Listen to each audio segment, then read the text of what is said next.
আফ্রিকার দরিদ্রতম একটি গ্রাম, এতটাই দরিদ্র যে সেখানে সন্তানের জননী এক মা একটু নুন আর সবজির খোসা ছিটিয়ে মাটির বিস্কুট তৈরি করে নিজে খান, বাচ্চাদের খাওয়ান, বিক্রিও করেন। রাতে যখন গল্প বলে ভুলিয়ে বাচ্চাদের খাওয়ান, ওরা কাঁদে, খেতে চায় না। মা বলেন, কাঁদিস না বাছা, একদিন আমরা থালা ভরা ভাত খাবো শিগগিরই।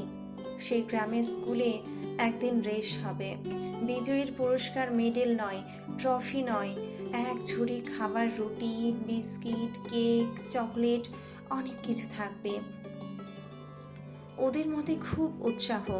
পরের দিন রেস শুরু হবে। জীর্ণ বস্ত্রে অর্ধনগ্ন বাচ্চারা লাইন দিয়ে দাঁড়িয়ে, on your mark, ready, steady, go, দৌড় শুরু। কিন্তু একই কাণ্ড, ছেলেরা দৌড়তে দৌড়তে একজন পাশের জনের হাত ধরে ফেলল। হাতে হাত ধরে দৌড়, কেউ হারেনি, সবাই জয়ী। দৌড় শেষে দুহাত তুলে নাচ, উবান্তু উবান্তু। রক্তচক্ষু শিক্ষকের জিজ্ঞাসু চাহনি, এমন তো কথা ছিল না, এর মানেটা কি? শিশুদের জবাব, আমরা কেউ একা জিতলে অন্য ক্ষুধার্ত বন্ধুদের না দিয়ে কোনো আনন্দে খেতাম।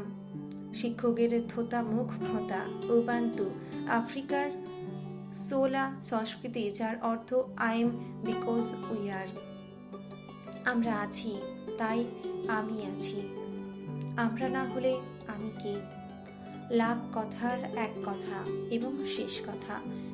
দরিদ্র ক্ষুধার্ত মানুষের নীরব কান্না, হাহাকার যখন আফ্রিকার বাতাস ভারী হয়ে ওঠে, তখন উন্নত বিশ্বের লোকেরা মহানন্দে বিভোর।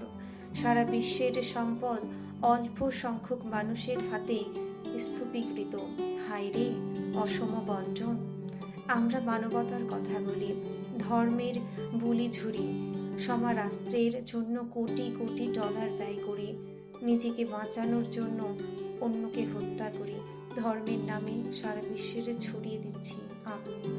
অথচ পৃথিবীর 1/3 মানুষ দরিদ্র সীমার নিচে বসবাস করেন।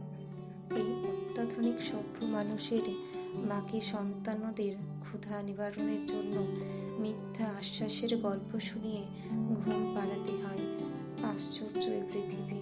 কোথায় আমাদের মানবতা? কোথায় আমাদের ধর্ম? কোথায় আমাদের